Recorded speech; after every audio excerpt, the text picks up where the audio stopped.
हम हैं सभी के, पर हैं किसी के भी नहीं। हम सबके हैं। आप विपक्ष में हो, पक्ष में हो, चाहे जिसके हो, हमें जनता की आवाज बने। डटको खाइन, मुक्को खाइन, घरऊ की पूंजी दिहिन गवाए। सोशल मीडिया मतलब सरकार की बुराई और टीवी मतलब सरकार की तारीफ। जैसे टेलीविजन क्या करता है, वो कहता है सांप और नेवले लड़ रहे हैं, लेकिन वो दोनों के मुंह नहीं दिखाता, दोनों की पूंछ दिखाता है। सांप और नेवले आपस में प्यार कर रहे होते हैं और हम पूंछ की लड़ाई देखकर समझ जाते हैं कि ये लड़ रहे हैं। सर, क्योंकि आप प्रयागराज शहर को बड़े करीब से जानते हैं, कौन सी ऐसी एक बात है जो आपको इस शहर के बारे में सबसे ज्यादा खूबसूरत लगती है? हर 6 बरस पर इस शहर वाले बाहें फैलाकर खड़े हो जाते हैं, करोड़ों लोग चले आते हैं। कोई नहीं कहता कि इस भीड़ को चाय पिलाओ, कोई नहीं कहता कि खाना बांटो, कोई नहीं कहता कंबल बांटो, लेकिन भीड़ कूद पड़ती है खुद ही चाय पिलाने के लिए, कंबल बांटने के लिए, दवाइयां बांटने के लिए। ये प्रयाग वाले हैं।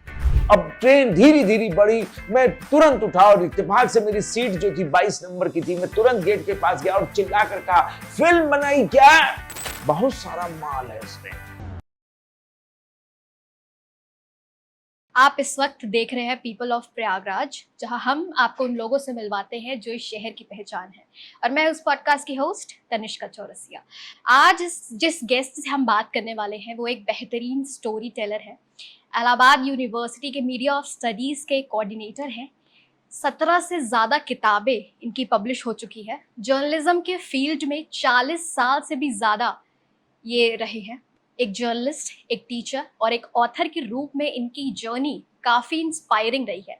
डॉक्टर धनंजय चोपड़ा सर, आपका बहुत स्वागत है पीपल ऑफ प्रयागराज में।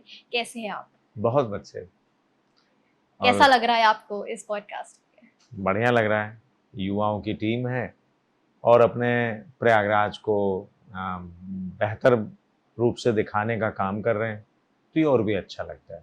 सर, क्योंकि आप 40 साल से इस फील्ड में जुड़े हुए हैं, तो सबसे पहले हम शुरुआत आपके करियर से ही करते हैं कि कैसे टीचिंग लाइन में आना, जर्नलिज्म में आना, कैसे इंटरेस्ट बना आपका मीडिया लाइन में? कहानी तो बड़ी लंबी है। जब मैं 8-9 बरस का था तो देश में आपातकाल यानी इमरजेंसी लगी हुई थी। पिता के नाम वारंट कटा था और हम पिता के साथ साथ भेजे जाते थे। बहुत छोटे से थे, कद बहुत छोटा था कि अगर पिता गिरफ्तार हो जाएं तो घर पे आके सूचना दे दें। यानी उस समय इंफॉर्मेशन डिलीवरी का काम मेरे पास था। फिर पिता के साथ हम पटना भी गए, उस रैली में भी गए जिस रैली का बड़ा जिक्र होता है, जिसके बाद इमरजेंसी लगाई गई। और उस रैली में मैं छोटा था, कहीं भीड़ में न दब जाऊं। उस पटना की रैली में मेरे पिता ने मुझे कंधे पर बिठा लिया और वो मुझसे पूछ रहे थे कि तुम्हें दिख क्या रहा है, और मैं उन्हें बता रहा था कि दिख क्या रहा है। वो ओवरहेड कैमरे की तरह मैं उन्हें कमेंट्री सुना रहा था। मैं समझता हूं इस समय आकर कि शायद वो मेरी जर्नलिज्म की पहला काम था। मैं उन्हें कमेंट्री सुना रहा था। फिर मैंने कविताएं भी लिखी और 1977 में जब सरकार बदली तो उन कविताओं को कई मंच पर सुनाने का मौका मिला। आप सोच सकते हैं, मैं 11 बरस का था तब। फिर आदत पड़ गई लिखने की। हाई स्कूल में हम इलाहाबाद इंटर कॉलेज में पढ़ते थे। वहां पर हम लोगों ने एक मैगजीन निकाली, उसका नाम रखा सेवा, और हमारे कई साथियों ने, मैं उसका प्रधान संपादक बन गया। फिर उसके कई अंक निकलने लगे। पिता चूंकि पहले बॉटनी के लेक्चरर थे, इसलिए उन्होंने मुझे साइंस दिलाई थी। मैं साइंस पढ़ने लगा। फिर उनकी इच्छा थी कि मैं डॉक्टर बन जाऊं और तैयारी भी किया, लेकिन वो एक अलग कहानी है, मैं बन नहीं पाया। फिर मैंने बीएससी किया, फिर एमएससी किया, और एक दिन पिता से कहा कि मैं डॉक्टर नहीं बन पाया, मैं मेडिकल रिप्रेजेंटेटिव भी नहीं बनना चाहता, और मैं जर्नलिस्ट बनना चाहता हूं। बड़ी डांट पड़ी। अरे क्या तुम जर्नलिस्ट बनोगे और क्या उसमें कर ले जाओगे। लेकिन मैं जिद पर थोड़ा सा अड़ा रहा तो जर्नलिज्म का कोर्स ज्वाइन कर लिया। 1986 इलाहाबाद विश्वविद्यालय ने जर्नलिज्म डिपार्टमेंट शुरू किया। हम लोगों की बातें खिल गई कि अरे वाह, जर्नलिज्म की पढ़ाई करने का मौका मिल जाएगा। लेकिन उस डिपार्टमेंट का बहुत एक तरीके से कहा जाए सक्रियता नहीं थी। लिहाजा हम सब पहुंच गए रीवा विश्वविद्यालय और वहां से हमने जर्नलिज्म में पीजी डिप्लोमा कर लिया। तब पीजी डिप्लोमा हुआ करता था, तो हमने PG diploma in journalism and mass communication कर लिया और इस तरीके से हम जर्नलिज्म की तरफ मुड़ गए। कहाँ साइंस का विद्यार्थी और कहाँ जर्नलिज्म। फिर लगा कि यही था जिसमें मैं अच्छा कर सकता हूँ। मैंने जर्नलिज्म में किया, स्वतंत्र मत जबलपुर में काम किया, कुछ दिन रीवा के दैनिक जागरण में काम किया, फिर मैं मित्र प्रकाशन इलाहाबाद के मित्र प्रकाशन से जुड़ गया और वहाँ पर प्रख्यात कथाकार रविंद्र कालिया के संपादन में गंगा जमुना साप्ताहिक निकला करता था, उसमें मैं जर्नलिस्ट हो गया, सब एडिटर हो गया। फिर हिंदुस्तान अखबार में आ गया और फिर चल पड़ी गाड़ी। फिर तो 2001 में पत्रकारों को दी जाने वाला सबसे बड़ा अवार्ड था बिरला फेलोशिप, के बिरला फेलोशिप, वो मुझे मिल गया। पिता भी खुश हुए कि चलो कोई मुकाम हासिल किया। फिर जर्नलिज्म चलती रही और फिर अचानक 2006 में इलाहाबाद विश्वविद्यालय में जो सेंटर खुला था, सेंटर ऑफ मीडिया स्टडीज, उस समय centre of photo journalism and visual communication था और मैं उसमें अखबार में रहते हुए पढ़ाने आया करता था 2003 से। लेकिन 2006 में उस समय के डायरेक्टर ने कहा, जो निदेशक महोदय थे, उन्होंने कहा कि आप फुल फ्लेज्ड आ जाइए। मुझे भी लगा कि बहुत दिन जर्नलिज्म कर लिया, चलो जर्नलिस्ट तैयार किए जाएं, कुछ अच्छा कुछ नया किया जाएगा। मेरा शुरू से मन एकेडमिक रूप में लगता था, तो मैंने सोचा कि एकेडमिक वर्क करने को मिलेगा। तब तक मेरी 2-3 किताबें आ चुकी थीं। मुझे लगा यहाँ पर एकेडमिक काम होगा, बहुत सारा काम करेंगे, और किया भी मैंने। 2006 से मैं सेंटर ऑफ मीडिया स्टडीज़ में हूँ, यहाँ का कोर्स कोऑर्डिनेटर हूँ और बहुत सारे करिकुलम बनाने का, बहुत सारे बच्चों के लिए काम करने का मौका मिलता है और मैं यहाँ काम कर रहा हूँ। आप लोगों को कैसे इंस्पायर कर रहे हैं वो सब तो हम देख ही रहे हैं। सर, मेरा अगला क्वेश्चन ये है कि मीडिया में सैलरी इतना बड़ा इशू क्यों है?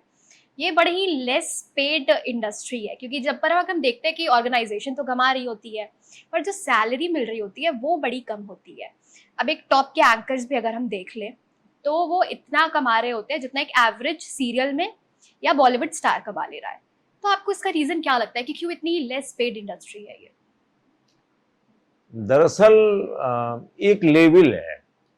अगर देखा जाए तो हर इंडस्ट्री में एक लेवल होता है। उस लेवल के ऊपर बहुत अच्छी सैलरी होती है, उसके नीचे बहुत कम सैलरी होती है। मैं ये नहीं कहता, मेरे यहाँ से बहुत सारे बच्चे ऐसे निकले जिनकी सैलरी बहुत अच्छी हो गई और बहुत सारे ऐसे हो गए कि बहुत सारे कम हो गए। दरअसल पूरी इंडस्ट्री जो है ना, वो एक तरीके से कहा जाए कि विज्ञापन के भरोसे चलती है और एक ये भी कहा जा सकता है कि बहुत सारा उसमें पूंजी लगाने का काम होता है।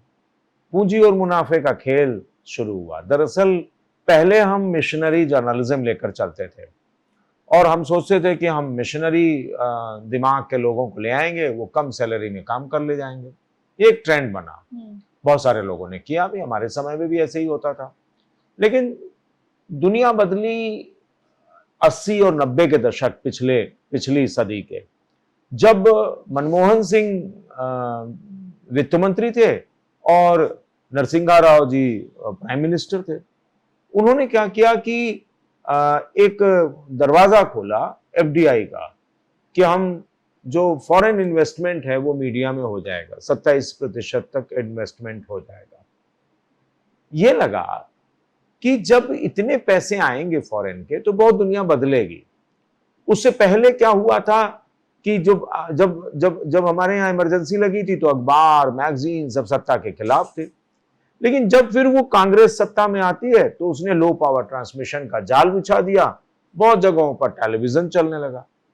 अब जब टेलीविजन चलने लगा तो हमारे यहाँ टेलीविजन इंडस्ट्री भी आ गई। अखबार को लगा कि हम बंद हो जाएंगे, रेडियो को लगा कि हम बंद हो जाएंगे और टेलीविजन को लगा कि हम बड़ा फले फूलेंगे। लेकिन ऐसा हुआ नहीं, सब चलते रहे, लेकिन सबने हिस्सेदारी बना ली। रेडियो थोड़ा किनारे हो गया, टेलीविजन ने और अखबार ने अपनी अपनी हिस्सेदारी बना ली। दोनों में पूंजी निवेश होने लगा, दोनों में मुनाफे की मुठभेड़ होने लगी। तो हुआ ये कि मुनाफे और पूंजी के इस मुठभेड़ में मिशन गायब हो गया। मिशनरी लोग नहीं थे। ये वही समय था जब कई विश्वविद्यालयों में पढ़ाई शुरू हो गई क्योंकि इंडस्ट्री बड़ी हो रही थी। अब ये देखा जाने लगा कि उस हिसाब से, जिस हिसाब से महंगाई बढ़ी, जिस हिसाब से हमारी अन्य ग्रोथ, जीडीपी और अन्य ग्रोथ की हम बात करते हैं, वो सब हुआ, उस हिसाब से इंडस्ट्री में ग्रोथ नहीं दिखाई दिया।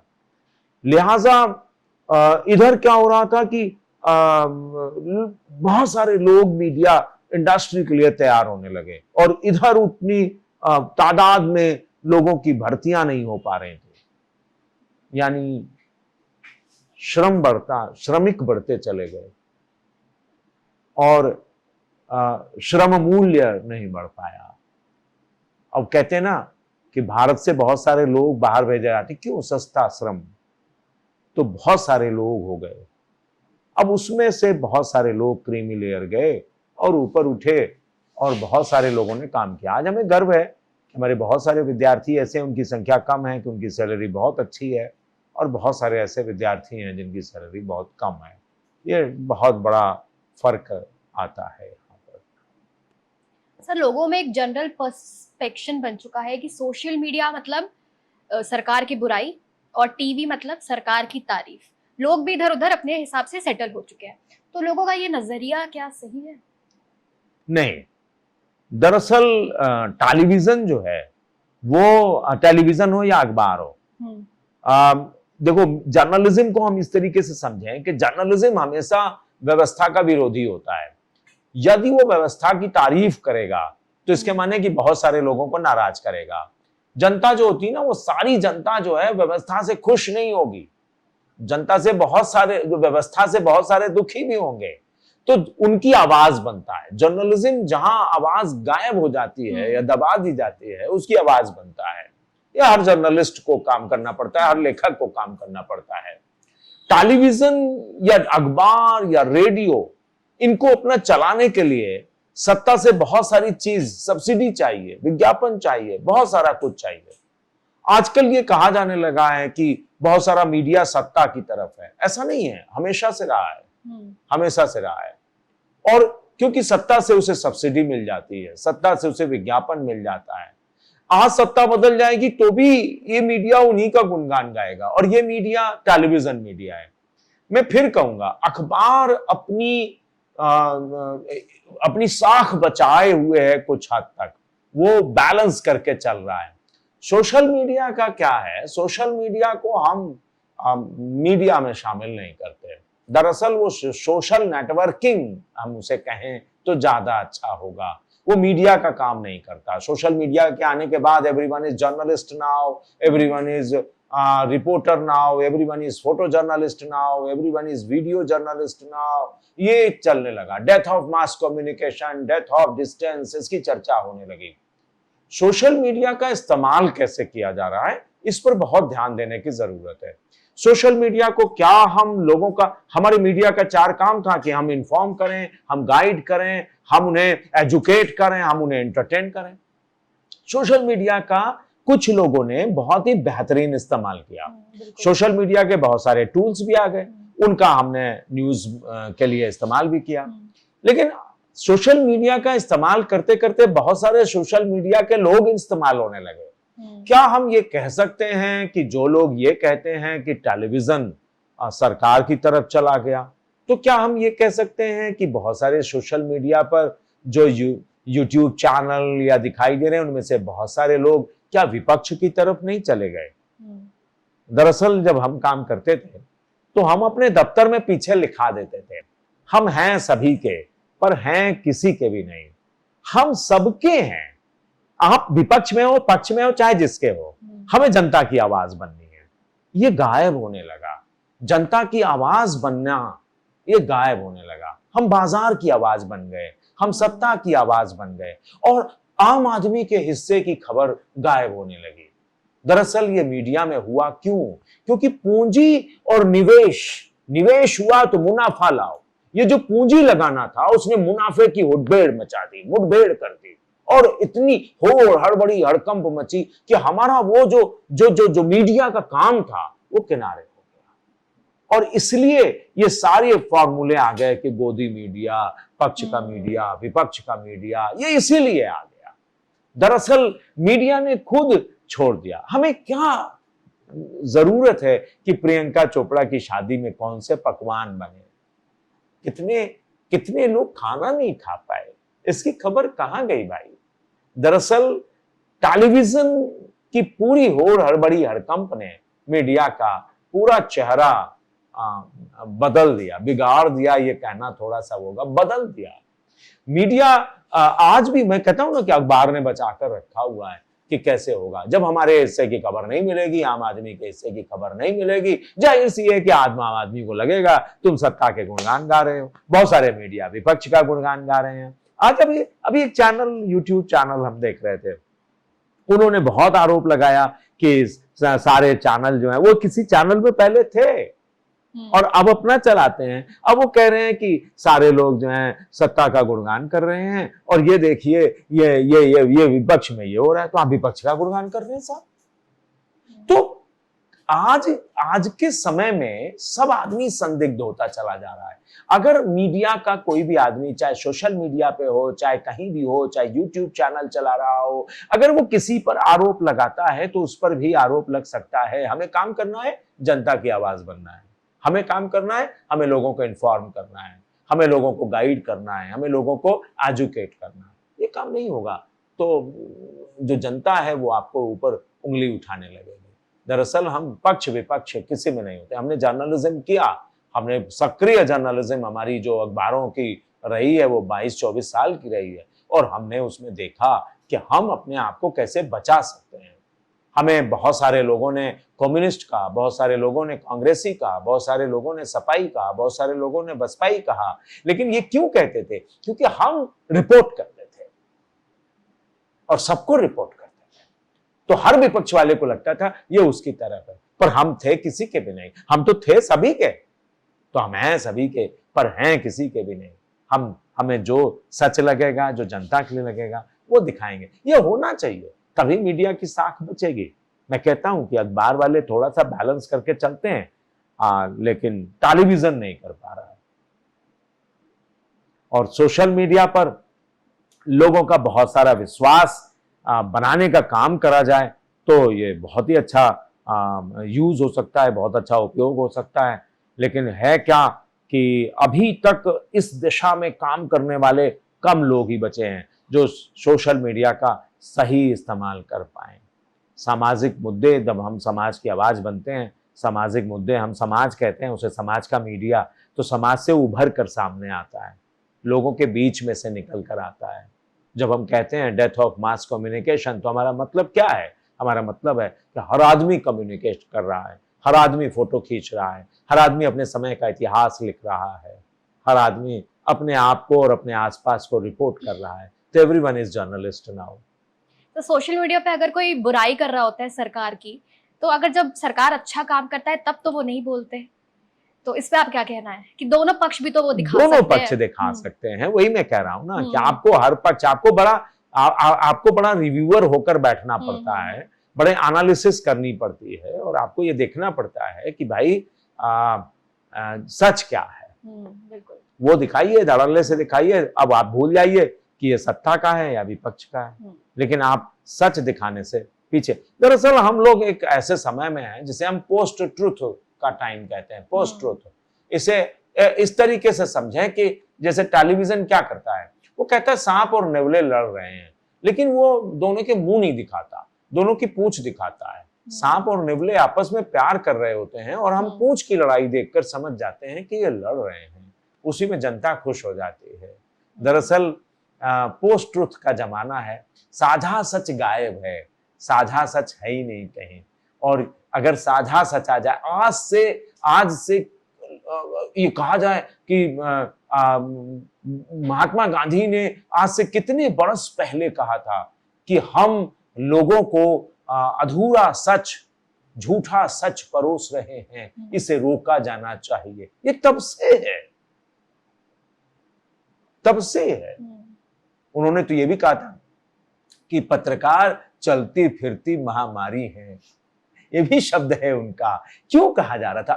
अब आज की तरह देख रहे हैं, अगर गांधी को पढ़ेंगे तो महात्मा ने बहुत पहले ये बात कह दी। सर, अगर कोई इस फील्ड में आना चाहे जर्नलिज्म की, तो ऐसी कौन सी चीजें हैं जो उसको बिल्कुल ध्यान में रखनी चाहिए और कौन सी ऐसी चीजें कि ये तो एकदम नहीं करना है? देखिए, सबसे पहला जो काम है ना, वो हर युवा को पढ़ना आना चाहिए। पढ़ना केवल किताब थोड़ी ना है, पढ़ना अपने समाज को है, पढ़ना अपने समाज के लोगों के दुख और सुख को है, पढ़ना अपने समय के मेलों को है, पढ़ना अपने समय के सिनेमा को है, पढ़ना अपने समय के रंगमंच को है, पढ़ना अपने समय की सत्ता और व्यवस्था को है, पढ़ना एक तरीके से कहा जाए कि अपने अपने समय के नेताओं को है, पढ़ना अपने समय के बाजार को है, पढ़ना अपने समय के विश्व को है। पढ़ना शुरू करें। आप जब पढ़ना, लोगों के चेहरे पढ़ें, लोगों के सुख दुख पढ़ें, आप समाज को पढ़ें। देखो, दो चीजें हैं, सिंपैथी और एम्पैथी। सिंपैथी, आज बहुत सारे लोग अभी जैसे अभी एक चर्चा चल रही थी, मैं बीच में ही कह दूं, हम शब्दों पर ध्यान नहीं देते। मानवीयता मानवों के लिए है। अभी एक चैनल में दिखाया जा रहा था, मैं भी इत्तेफाक से उसके डिस्कशन में बैठा हुआ था। क्या मानवीयता, ह्यूमैनिटी शब्द हमारे लिए आया, वो मानव के प्रति दिखाना था। हमें बुजुर्गों के प्रति मानवीयता थी, हमारी बच्चों के प्रति थी, हमारी गरीबों की थी, अनाथों के प्रति थी। मानवीयता, हम पशुओं के प्रति संवेदना रख सकते हैं, मानवीयता शब्द का इस्तेमाल नहीं करते। तो हमारे पास क्या है कि जब हमने पढ़ना छोड़ दिया, अपनी भाषा एक तरीके से हमें आनी चाहिए। जिस भाषा में हम बोलते हैं उसमें कम्युनिकेट करना आना चाहिए, हमारे पास शब्द होने चाहिए, हमारे पास रिदम होना चाहिए, बातचीत करने का, लिखने का रिदम होना चाहिए। वो कहां से आता है? वो समाज से आता है, क्योंकि समाज, सोसाइटी, कल्चर और भाषा, ये तीनों डायनेमिक है। समाज बदल रहा है। धीरे धीरे हमने देखा कि इलाहाबाद में इतने ऊंचे ऊंचे अपार्टमेंट बनने लगे, हमने देखा कि बड़ी बड़ी कॉलोनियां बनने लगी। ये समाज बदल रहा है, डायनेमिक है। अगर वही पुराने मोहल्ले पड़े रहते, वही पुरानी सड़कें होती, तो हम तो बहुत पीछे होते। तो डायनेमिक है हमारा कल्चर, डायनेमिज्म। आप देखें ना, हर समय के हिसाब से फैशन आ जाता है। हर समय, आज से 25 साल पहले कहाँ पिज्जा खाता था कोई, कहां पर बर्गर था? हमारे समय में तो नहीं था। जब हम विश्वविद्यालय में पढ़ते थे तो हमारे लिए या तो चाय होती थी, या कुछ वही पकौड़ी, ब्रेड पकौड़ा बनता था, या फिर वो चुरमुरा बनता था। आज बहुत सारे ब्रांड की दुकानें खुल गई, वहां पर आप बर्गर खा सकते हैं, पिज्जा खा सकते हैं, स्मॉल। तो कल्चर बदल गया, एक तरीके से फैशन बदल गया, खाने का फैशन, रहन खान पान, रहन सहन, वेशभूषा, ये सब हमारी कल्चर की चीजें हैं। तो कल्चर बदल रहा है। इसी तरीके से अगर आप देखें तो भाषा डायनेमिक है। ऐसे ऐसे शब्द जिनको 25 साल, 26 साल पहले, 30 साल पहले हम जानते तक नहीं थे उन शब्दों के बारे में। Artificial intelligence, augmented reality, virtual reality, chip communication, ये शब्द कहां थे 25 साल पहले? तो भाषा, संस्कृति और समाज, ये तीनों बड़े डायनेमिक होते हैं, गतिशील होते हैं। तो जो जर्नलिस्ट बनना चाहता है, उस गतिशीलता के साथ अगर नहीं चल रहा है, उस टेक्नोलॉजिकल प्रवाह के साथ नहीं बह पा रहा है, वो नए शब्दों को नहीं ला पा रहा है, वो अपने समय और समाज को नहीं पढ़ पा रहा है, वो जर्नलिस्ट नहीं हो सकता। जर्नलिज्म के लिए कोर्स जब किया जाता है ना, तो उसमें टूल सिखाया जाता है, उसमें टेक्निक सिखाई जाती है। लेकिन दिमाग, the mind mapping, the mind management, the emotion management, बहुत तैयारी करनी पड़ती है। आप यूं ही थोड़ी ना जर्नलिस्ट बन जाता है। देखो, काम तो सब करते हैं। हर आदमी अमिताभ बच्चन नहीं हो पाता, हर आदमी जावेद अख्तर नहीं हो पाता, हर आदमी धर्मवीर भारती नहीं हो पाता। जाहिर सी बात है कि जो हो रहा है उसको देखो ना, उसने अपने समय और समाज को पढ़ा। अगर कबीर ने अपने समय को नहीं पढ़ा होता तो आज तक क्या जिंदा होता? कबीर आज भी जिंदा है, लोगों की जुबान पर। रहीम आज भी जिंदा है, अपनी लोगों की जुबान पर, क्योंकि उन्होंने अपने समय और समाज को पढ़ा और फिर रचा। तो जो रच दिया वो आज तक काम आ रहा है। प्रेमचंद आज तक पढ़े जा रहे हैं, क्योंकि उन्होंने अपने समाज से कहानियां निकाली, अपने समय से ऐसी कहानियां निकाली जो हर समय में फिट है। यही तो है मजा। जर्नलिस्ट अपने आप को अगर तैयार करना चाहते हैं लोग, as a journalist, as a पत्रकार, तो उन्हें लेखक, तो उन्हें बहुत तैयारी करनी पड़ेगी अपने दिमाग को बनाने के लिए। और सबसे पहला, आपको अपने किताबों से दोस्ती तो करनी ही पड़ेगी, लेकिन अपने समय और समाज से भी दोस्ती करनी पड़ेगी। तो सिंपैथी, इमोशंस, सिंपैथी है संवेदना, और एम्पैथी है समवेदना। जब किसी जलूस में शामिल नहीं हुए आप, तो जलूस पर खबर कैसे लिखेंगे? तो जलूस में शामिल होना पड़ता है। कुंभ में गए तो कुंभ की भीड़ में शामिल होना पड़ता है। आप अगर फील करेंगे जब तक लोगों के दुख और सुख को, तब तक उसे रिपोर्ट नहीं कर सकते। और इसलिए वो एम्पैथेटिकल थॉट्स आपके भीतर आना चाहिए और शुरू से अपने थॉट प्रोसेस को डेवलप करना चाहिए। What is communism? कम्युनिज्म है क्या? हम जानते नहीं और हम कम्युनिस्ट पार्टी पर लिख रहे हैं। हम जानते नहीं कि कांग्रेस का इतिहास क्या है, हम जानते नहीं कि देश का इतिहास क्या है, नहीं जानते भाजपा का इतिहास क्या है। हमें सब जानने की जरूरत है। हम समाजवाद को पढ़ें, हम कम्युनिज्म को पढ़ें, हम देखें सारी खिड़कियां जब तक दिमाग की नहीं खुली होंगी तब तक हमारे भीतर बहुत कुछ नहीं आ पाएगा और हम पूरे जर्नलिस्ट नहीं बन सकते। सर, पिछले 10 सालों में ब्रॉडकास्टिंग मीडिया की हम बात कर लें, हमें कोई नए चेहरे, नए एंकर्स देखने को क्यों नहीं मिले? 10-15 साल से जो काम कर रहे हैं, सिर्फ वही चेहरे ही क्यों सामने आए? कोई ज्यादा नए चेहरे क्यों नहीं सामने आए? इसकी वजह आपको क्या लगता है, क्या हो सकता है? नहीं, देखिए ऐसा होता है ना कि एक चैनल जो है, अब जो बिकता है वो दिखता है, इस सिद्धांत पर चलते हैं।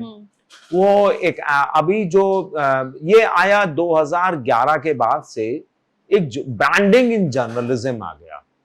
ब्रांडिंग इन जर्नलिज्म जब आया तो अखबार वालों ने अपने अखबार को, चैनल वालों ने अपने चैनल को एज ए ब्रांड प्रस्तुत करना शुरू कर दिया। तो उसमें क्या हुआ कि जब आप एज ए ब्रांड प्रस्तुत करते हैं तो there are some brand ambassador. उन्होंने अपने एंकर्स को ब्रांड एम्बेसडर बना दिया और कहा कि लोग इन्हीं को देखना चाहते हैं, लोग इन्हीं को सुनना चाहते हैं। और जो लोग ऊपर थे उनको कहां ले जाएं? अब एडिटर बनाकर भी उन्हीं को रखा जाता है। दरअसल ये बहुत बड़ी चुनौती भी है कि हम नए लोगों को कैसे तैयार करें। लेकिन आज भी कुछ चैनल हैं, 1, 2, 3, आज भी कुछ अखबार हैं, उन्होंने अपने यहाँ नए चेहरे लाने का प्रयास किया है और वो लाते हैं। एक चीज और, अगर वो रूढ़ नहीं हुए होते ना किसी को लेके, तो इतने सारे इन्फ्लुएंसर और यूट्यूबर कहां से आते? दरअसल जब आप दरवाजे बंद करते हैं ना, नदी के प्रवाह को जब रोकने का प्रयास करते हैं, तो नदी की कई धाराएं फूट जाती हैं। वही मीडिया में हुआ है। जिनको आपने अपने यहाँ जगह नहीं दिया, वो अपने चैनल चला रहे हैं और बहुत पॉपुलर हो रहे हैं। ये एक बहुत बड़ा सच है जिसे चैनल वाले भी अपने यहाँ यूट्यूब चैनल चलाना शुरू कर रहे हैं। जाहिर सी बात है कि हमने उस प्रवाह को बह जाने की अपने साथ जगह नहीं दिया, इसलिए कई कई धाराएं फूट पड़ी हैं, उसका लाभ भी मिल रहा है। और आने वाले दिनों में सूरत बदलेगी, मीडिया की भी, इलेक्ट्रॉनिक मीडिया की भी, प्रिंट मीडिया की भी। आने वाले समय में कैसे होगा? स्क्रीन क्या हटेगी? क्या ऑडियो का जमाना आएगा? क्या ऑडियो न्यूज़पेपर्स आएंगे क्या? क्योंकि हमने कोरोना के बाद से सबकी आंखें खराब करनी शुरू की। स्क्रीन स्क्रीन स्क्रीन बहुत किया, क्लास भी लगाई, मीटिंग भी कराई, वर्क फ्रॉम होम कराया। अब कान की बारी है, तो अब ऑडियो आने वाला है। तो अब ऑडियो बुक्स आ गई हैं, ऑडियो नरेशंस आ गए हैं, अब ऑडियो आर्टिकल्स आ रहे हैं, है ना? अब पॉडकास्टिंग, ऑडियो पॉडकास्ट भी है, वीडियो पॉडकास्ट भी है। तो इस तरीके से बहुत सारे काम हो रहे हैं जिनको हमें ध्यान में रखने की बड़ी जरूरत है। सर, महाकुंभ 2025 की बात कर लेते हैं। हम सभी ने देखा कि मीडिया का कितना बड़ा रोल रहा है महाकुंभ में। तमाम शहर, कंट्रीज के लोग आए जिन्होंने कवर किया, पर इसमें वायरल क्या हुई? आंख वाली लड़की मोनालिसा और आईआईटी बाबा। कितने साधु संत भी तो आए थे जिनकी दिन रात कथा चल रही थी, वो कितनी अच्छी बातें कह रहे होंगे। तो आपको क्या लगता है कि मीडिया इस टाइम पे सिर्फ सेंसेशनल स्टोरीज पर ही ज्यादा फोकस करती है? दरअसल सोशल मीडिया आने के बाद एक टर्म आया, वायरल होना। अब लोग वायरल क्या करते हैं और कैसे हो जाता है, ये एक बड़ा भारी फंडा है कि आज हर के हाथ में मोबाइल है, हर को स्क्रॉल करना आता है। और जो रील का जमाना आया, उससे रियलिटी गायब हो गई। तो हम ये नहीं कह सकते कि जो चीजें वायरल हुई उसे नहीं होना चाहिए। लेकिन हम ये कह सकते हैं कि जिनको वायरल करना था वो क्या कर रहे थे। लोगों की चॉइसेस हमने बदली हुई हैं और दरअसल ये पूरे कोरोना का प्रभाव है कि लोगों का हमने कुछ नहीं दिखाया 2 साल, हमने बहुत सारा वायरल नहीं किया, हमने उन्हें पका कर रखा हुआ था कोरोना काल में, तो क्या हम कोई फील्ड में नहीं थे, हमने कुछ नहीं नया किया। तो हम जब कोरोना काल में कुछ नहीं कर पाए तो उनकी चॉइसेस बदल गई। अभी टाइम लगेगा, जनता धीरे धीरे, जो ऑडियंस है ना वो धीरे धीरे बदल रहा है। ऑडियंस, हम टारगेट ऑडियंस को करके अपना काम तो कर ले जाते हैं, लेकिन वी नो अबाउट कि इसमें स्पेक्टेटरी ऑडियंस भी हैं और पार्टिसिपेटरी ऑडियंस भी हैं। ये जो स्पेक्टेटरी ऑडियंस होते हैं इनकी संख्या ज्यादा हो गई है, उनको कोई मतलब नहीं है कि आपने क्या दिखाया क्या नहीं दिखाया, उन्होंने सुना और किनारे कर दिया। एक आप देखते हैं वायरल होता है तो एक जैसी कोई स्टोरी वायरल हो जाती है, लेकिन पार्टिसिपेटरी ऑडियंस बनाने का काम होना चाहिए था, जो कुंभ में नहीं हो पाया। बहुत सारे लोग नागा साधुओं की कहानी दिखाने में लग गए, बहुत सारे लोग उसमें वायरल हुए, बहुत सारे लोगों ने भगदड़ के बहुत सारे दिखाए, लेकिन वो सच नहीं सामने आ रहा था। जब भगदड़ की बात हो रही थी तो उसमें हम वस्त्र त्राण और पदत्राण नहीं बता पा रहे थे। हमारी परंपरा में पदत्राण है कि चप्पलें छोड़ दीजिए जहां पर हैं और अपने वस्त्र छोड़ दीजिए। लोगों ने जहां वस्त्र पड़े थे, चप्पलें पड़ी थी, उनको दिखाकर कहना शुरू किया कि भगदड़ हो गई है। दरअसल भगदड़ हुई, इस पे नकार नहीं सकते, हुई, लेकिन हम सच दिखाना शुरू करें तो हमारे पास बहुत सारे सच आ सकते हैं। हमारे यहाँ एक तरीके से कहा जाए जो निगेटिव एस्पेक्ट्स था वो बहुत ज्यादा था, जबकि पूरा कुंभ पॉजिटिव था। अब जिस तरीके से चीजें दिखाई गई, बहुत सारी चीजें, बहुत सारे लोगों ने काम किया। मैं ये नहीं कहता कि हर आदमी ने दिखाया, लेकिन एक ने अगर वो मोनालिसा की आंखें दिखाई तो सबको लगा यही बिक रहा है, तो उन्होंने वही बेचना शुरू कर दिया और ऐसे करते करते वो वायरल हो गई। लेकिन दिखाना चाहिए था हमारी भारतीय संस्कृति कैसे कुलाचे भरती है संगम की रेती पर, कैसे हम पूरी दुनिया को वसुधैव कुटुंबकम का मंत्र दे पाते हैं, कैसे हम बाजार और अध्यात्म के दोनों के मंत्रों को एक साथ वहां पर साकार करते हैं, कैसे हम हवन और चूल्हे के धुएं को एक साथ उड़ता हुआ वहां देखते हैं, कैसे धर्म आकाश के सारे सितारे वहां पर उपस्थित हो जाते हैं, कैसे कैसे लोग अपनी सारी आकांक्षाओं की झोली सिर पर लादे, पीठ पर लादे वहां पर पहुंच जाते हैं, कैसे आते हैं इतने सारे लोग और क्या सोच कर आते हैं।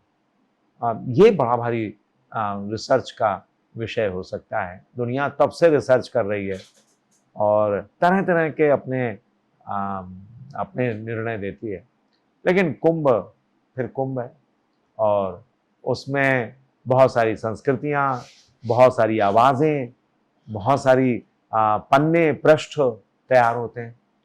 हमने जब ये तय किया कि कुंभ की आवाजों को रिकॉर्ड करेंगे और एक नेत्रहीन व्यक्ति के लिए सारी आवाजों का कोलाज बनाकर उसे एहसास दिला देंगे कि वो कुंभ में है, तो हमने देखा कि पिछली बार की अपेक्षा इस बार आवाजें ज्यादा हैं, कोलाहल ज्यादा है और तरह तरह की साउंड्स हैं। वहां पर जब आप जाते हैं ना कुंभ में तो आपको जयकारे की साउंड्स मिल रही है, मंत्रोच्चार हो रहा है, कथाएं चल रही हैं, रामलीलाएं चल रही हैं, पुलिस की सीटी बज रही है, बाबा जी निकल रहे हैं तो बैंड बज रहा है, मोटर साइकिल चल रही हैं, गाड़ियां चल रही हैं, लाठियां चल रही हैं, फिर चप्पू, नाव के चप्पू चल रहे हैं, नहाने की लहरों में नहाने का जो साउंड्स है वो अलग साउंड्स है। तो देयर आर सेवरल साउंड्स, लोगों के लोकगीत चल रहे हैं, तो सेवरल साउंड्स। और जब आप देखते हैं ना कि और उन आवाजों के बीच पीछे जो है ना वो बहुत बड़ा हमारी सांस्कृतिक चेतना का सच होता है। दिखाना चाहिए था, दिखाया भी गया, मैं इससे नकार नहीं कर सकता, क्योंकि बहुत जगहों पर मैं स्वयं भी शामिल था। मैंने आकाशवाणी में कमेंट्री किया, दूरदर्शन में कमेंट्री किया, मैंने बहुत सारे आर्टिकल्स लिखे, बहुत सारे चैनल्स में बात किया, लेकिन मैंने जो बात किया वो हमारी संस्कृतियों का था, और मैं समझता हूँ कि बहुत सारे लोगों ने बात किया। वायरल कोई चीज हो जाए उससे हमें घबराना नहीं चाहिए। ये समय ही ऐसा है, हमने लोगों को ट्रेंड नहीं किया। जब 2 GB का डाटा हम लोगों को फ्री बांटना शुरू कर रहे थे, तो हमने लोगों को ट्रेनिंग नहीं दिया कि इसका इस्तेमाल कैसे करना है। हमने टेलीविजन जब हम लाए ना 85 में के आसपास, 84, 82 के आसपास, 82 में टेलीविजन पूरे देश में फैला, जब नॉन अलाइनमेंट मूवमेंट यानी गुटनिरपेक्ष आंदोलन का सम्मेलन हुआ और एशियाड गेम हुए देश में, तो हमारे देश में लो पावर ट्रांसमिशन चला गया और शटर वाला एक टीवी हम लोग के पास आ गया, बड़े बड़े एंटीना लगा के। हमने किसी को ट्रेंड थोड़ी ना किया था कि टीवी देखना कैसे है। चलती फिरती तस्वीरें हम फिल्म थिएटर में जाकर देखते थे, वो सारी तस्वीरें सिमट कर छोटे से बक्से में हमारे ड्राइंग रूम में आ गई, और हम इसके तैयार नहीं थे।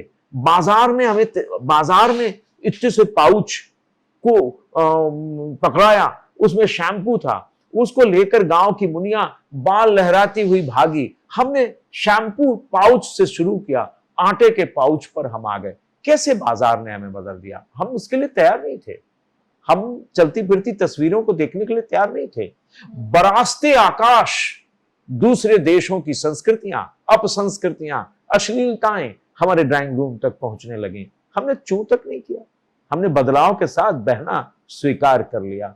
हमारे बदलाव का असर क्या हुआ, हमने 1982 में जो चेंजेस किए थे, हमें 92 से 82 में जो चेंजेस किए थे वो 92 में दिखाई देने लगे। 1995 से दुनिया बदलने लगी, मॉल आने लगा, फिर ब्रांडेड कपड़े आ गए, फिर ब्रांडेड खाना आ गया, फिर मोबाइल आ गया, फिर इंटरनेट आ गया, फिर हमसे हमारी भाषा छीन ली गई। हम मैसेजिंग करने लगे, हम मैसेज करते थे तो कम शब्दों में, आई लव यू भी ठीक से नहीं लिखा, आई लिखा, लव का निशान लगाया, यू लिख दिया। हमसे हमारी भाषा के एज्जे छीन लिए गए, हमसे करुणा जैसे शब्द गायब हो गए। हमने मैसेजिंग की दुनिया में कदम रखा, फिर राइट टू इंफॉर्मेशन का जुमला फेंका गया। 2005 राइट टू इंफॉर्मेशन हमें मिल गया, हमने सोचा पूरी दुनिया हमारे हाथ में आ गई। नाउ द इंटरनेट, फ्रीडमैन कह रहा है कि फ्लैट अर्थ हो गया है, तो फ्लैट अर्थ हो गया भाई, फ्रीडमैन पुलित्जर अवार्ड ही है जर्नलिज्म का, तो वो कह रहा है कि दुनिया फ्लैट हो गई, गोल नहीं है, सबके पास सब कुछ है, अब इंटरनेट पर देखो सारी दुनिया तुम्हारे पास है।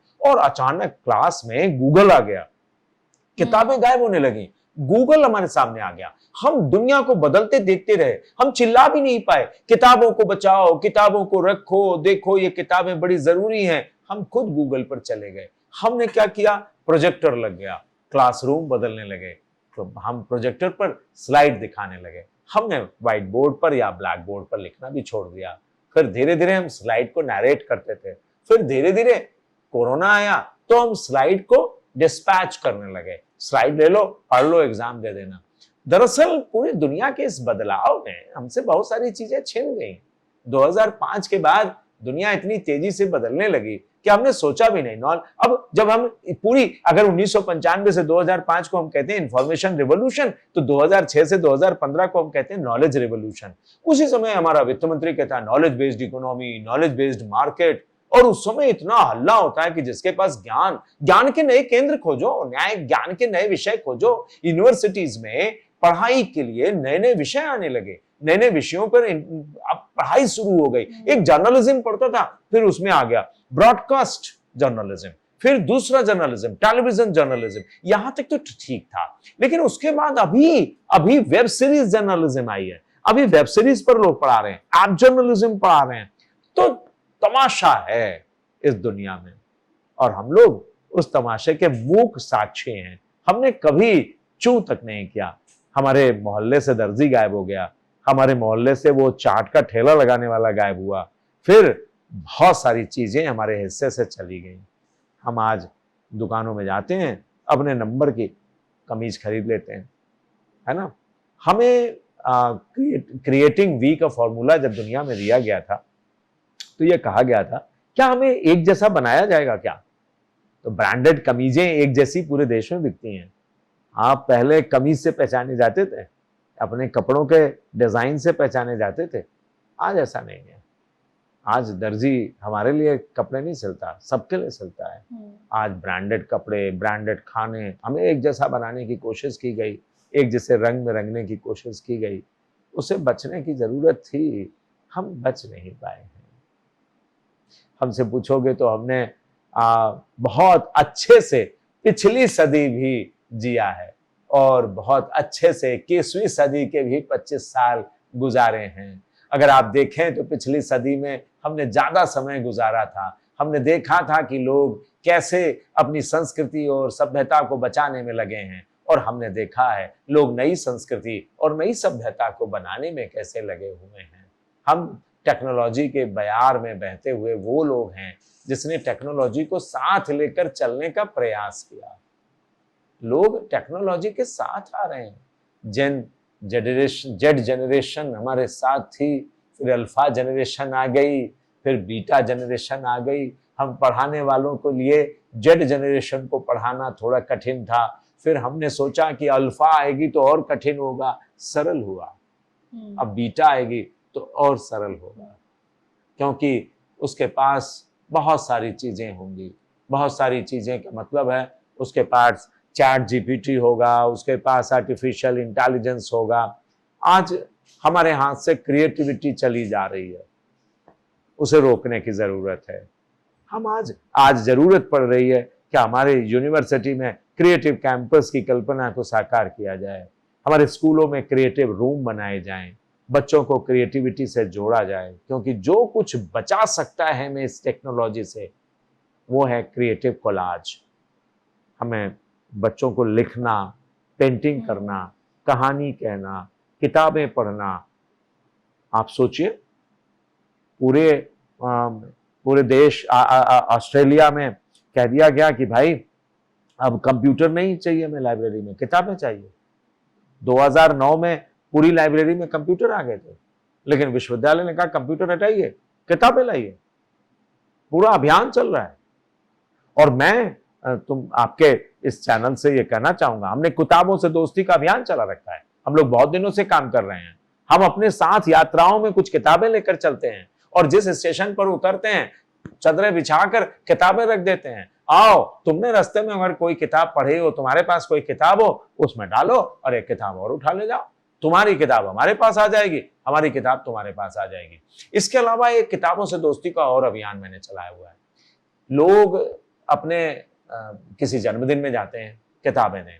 लोग किसी के मरने पर यदि अपने कोई प्रियजन जिसकी डेथ हो जाती है तो उसमें बहुत सारे खाने का बहुत सारा ऐसे आयोजन करते हैं जो उनके श्रद्धा के रूप में होता है। मैं कहता हूं कि आप करिए, लेकिन किसी स्कूल में 50 किताबें भी उनके नाम से दी जा सकती हैं। किताबों को रखने की एक अलमारी भी दी जा सकती है उनके नाम से, जिनके नाम पर आप उनकी स्मृति को जिन्होंने बनाना चाहते हैं। हम किताबों से दोस्ती करने के लिए स्कूलों के पास पहुंच रहे हैं किताबें देने के लिए। हमें कोई भी बुलाता है, कोई स्कूल बुलाता है तो हम वहां पर अपनी सामर्थ्य के हिसाब से किताबें दे आते हैं वहां पर। दरअसल किताबों को वापस लाने का बेहद जरूरी काम है। आज केरल के एक अस्पताल में मरीजों के लिए आयुर्वेदिक पार्क में किताबें पढ़ने की योजना चलाई जा रही है। आप सोचिए, किताबों को पढ़ना मेडिकली फिट पाया जा रहा है, और बहुत सारे देश अब टैबलेट से बच्चों को मुक्ति दिला रहे हैं, मोबाइल से मुक्ति दिला रहे हैं और किताबों की तरफ ले जा रहे हैं। किताबें तो पत्रकारिता के लिए भी जरूरी है, लेकिन नई पीढ़ी के लिए बहुत जरूरी है किताबों से दोस्ती। ये पूरा अभियान है, और हम तुम्हारे यहाँ आएंगे तो हमें कौन सी किताब दोगे, और तुम हमारे यहाँ आओगे तो हम तुम्हें कौन सी किताब देंगे। सर, क्योंकि आपने किताबों की बात की, ऐसी कौन सी 3 किताबें जो आप रिकमेंड करना चाहेंगे हमारे व्यूअर्स को कि वो जरूर पढ़े अपनी जिंदगी में? मोहन राकेश को पढ़ना चाहिए, मैं लेखक बता रहा हूं, उनकी किताबें पढ़ें। फणीश्वरनाथ रेणु को पढ़ें। अगर आप जर्नलिज्म में कमेंट्री या लिखना चाहते हैं तो फणीश्वरनाथ रेणु की ऋण जल धन जल पढ़ें।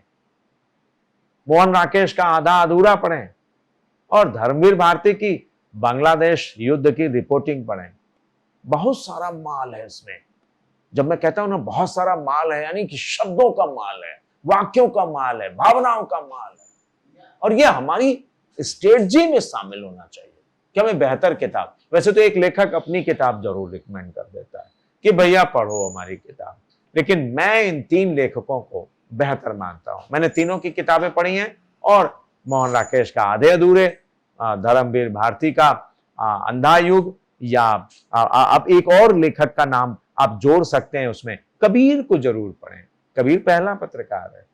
अब कबीर देखिए ना, मैं अक्सर कहता हूं कबीर ने अपने समय को जैसा रिपोर्ट किया ना वैसा किसी ने रिपोर्ट नहीं किया। कितना बढ़िया रिपोर्ट करता है। कुंभ मेले में वो, माघ मेले में वो आया हुआ है कबीर, और वो कह रहा है चली है कुल बोरनी गंगा नहाए, गंगा नहाइन जमुना नहाइन 100 मन मैल लेहिन चढ़ाए। 2 अर्थ हैं, या तो गंगा और जमुना मैली है क्या, 100 मन मैल लेहिन चढ़ाए, मन का मैल है या गंगा यमुना का मैल है, दोनों को समझने की जरूरत है।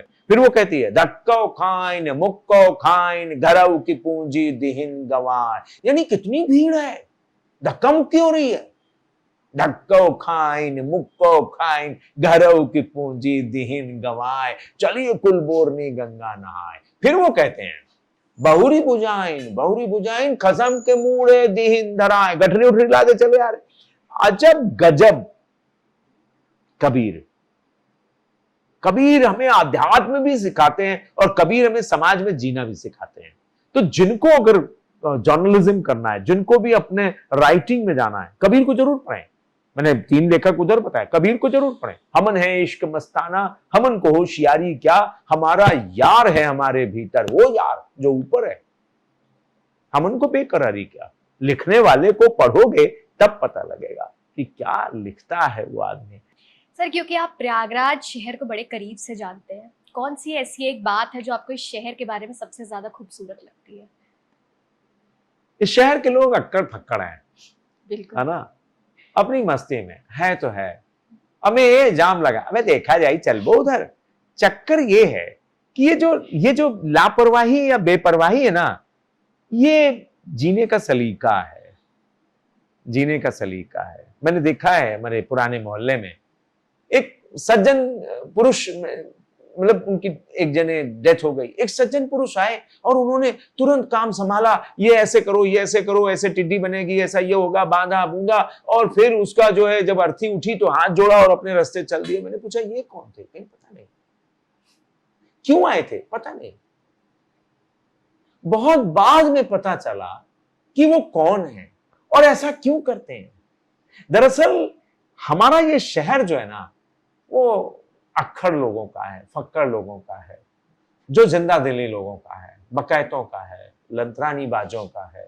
ये शहर एक आवाज पर खड़ा हो जाने वाला शहर है, जो सबसे बेहतरीन बात है। मैं पुराने इलाके की बात कर रहा हूं, मैं नए इलाके की बात नहीं कर रहा, मैं नए जमाने की बात नहीं कर रहा। लेकिन हमारा इलाका था कि बाहर निकले, औ गुरु आज बड़ा खासे सुबेरे, आवाज पहुंच गई का, कहना दिखाए खाए लियो। चिंता है लोगों को, एक दूसरे के साथ चलना जानते हैं लोग।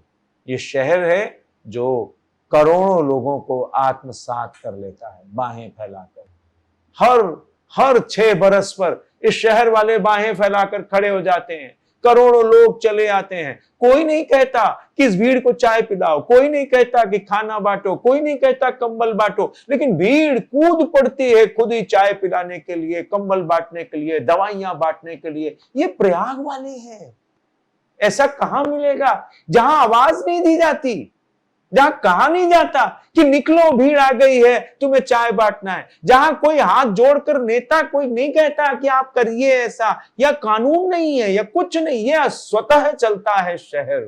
और इसीलिए तो है ना, प्रयाग में करोड़ों लोग जब यहां आए और सड़कें भर गईं, लोगों ने, ये ठीक है कि बहुतों ने उससे कमाना भी शुरू किया, लेकिन बहुतों ने उसमें पुण्य भी कमाना शुरू किया, इसे में नहीं भूलना चाहिए।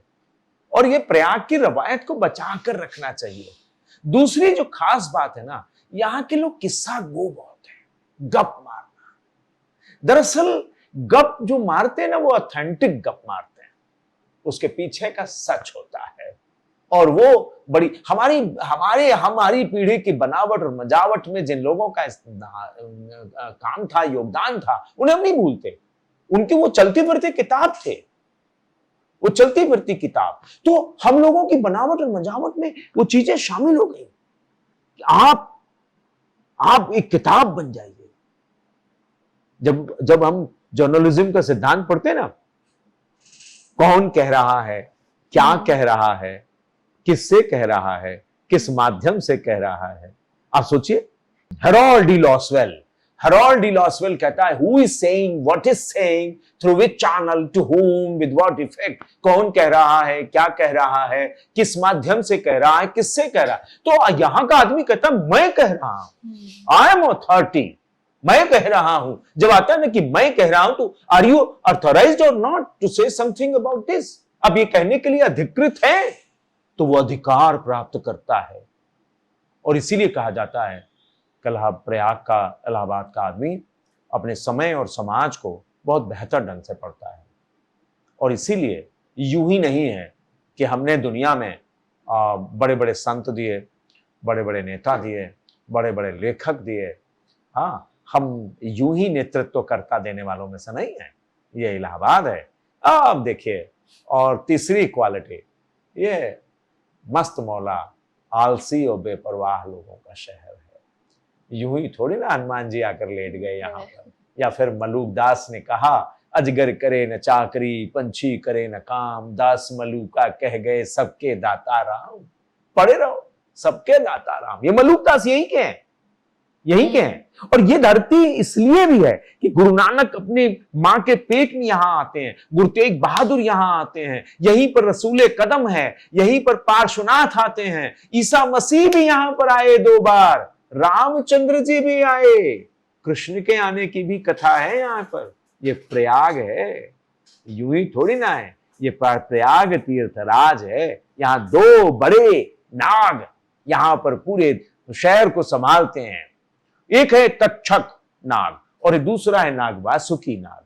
जब तक्षक नाग है तो वह कामद तीर्थ है, और जब वासुदेव तो वो मोक्षद तीर्थ है। जिस जगह पर दोनों तीर्थ होते हैं, मोक्षद और कामद तीर्थ होते हैं, उसे तीर्थराज यानी तीर्थों का राजा कहते हैं। हम हैं राजा, इसीलिए जो यहाँ नागा साधु बनते हैं ना, उसे राजाधिराज नागा साधु कहते हैं। हरिद्वार में बनने वाले बर्फानी कहलाते हैं, नासिक में बनने वाले जो हैं वो खूनी कहलाते हैं, उज्जैन में बनने वाले खूनी कहलाते हैं, नासिक वाले खिचड़ी कहलाते हैं। लेकिन प्रयाग में जो नागा साधु बनते हैं वो राजाधिराज कहलाते हैं।